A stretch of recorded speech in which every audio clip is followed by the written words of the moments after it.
the monitor off your computer, plug it into some other computer and see if it works on that computer, just to narrow down whether it's this or the interface.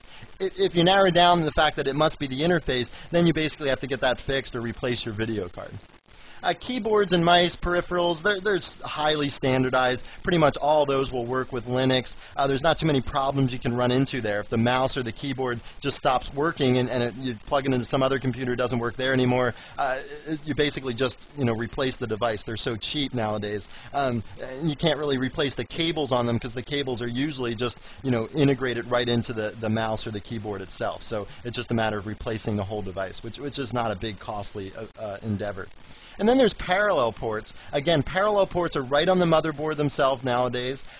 And if this fails, if you can't use your parallel port, which is typically used for things like printers or external zip disk, I have an external zip disk that's on a parallel port, then the parallel port, either if that fails, then you either need to replace the motherboard, or again, if you can find an ISA or a PCI parallel port interface, then you're okay. You can plug this card into your motherboard, plug your parallel device item into the port on these cards, and then you're back functioning with your parallel port again without having to replace your motherboard. And these are easier to come by than those like floppy device cards like that I was talking about for the old 386 and 486 computers.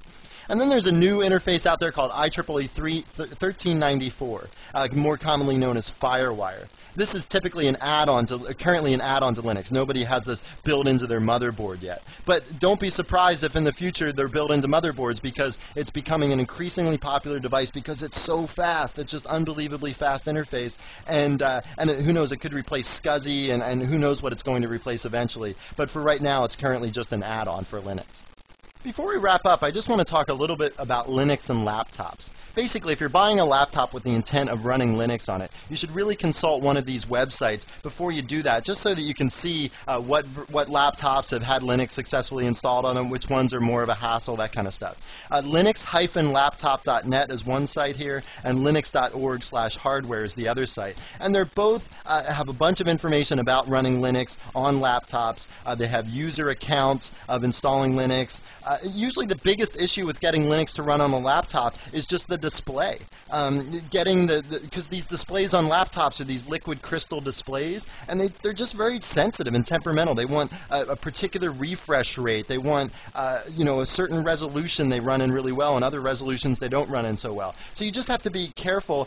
And on these websites, they have user accounts of what users have had to do to get Linux to run on various laptops, and you might be able to grab a configuration file right from one of these accounts. If they've posted it, you can just grab that XF86 configuration file for the X Windows system and use it and see if that gets your display to work fine.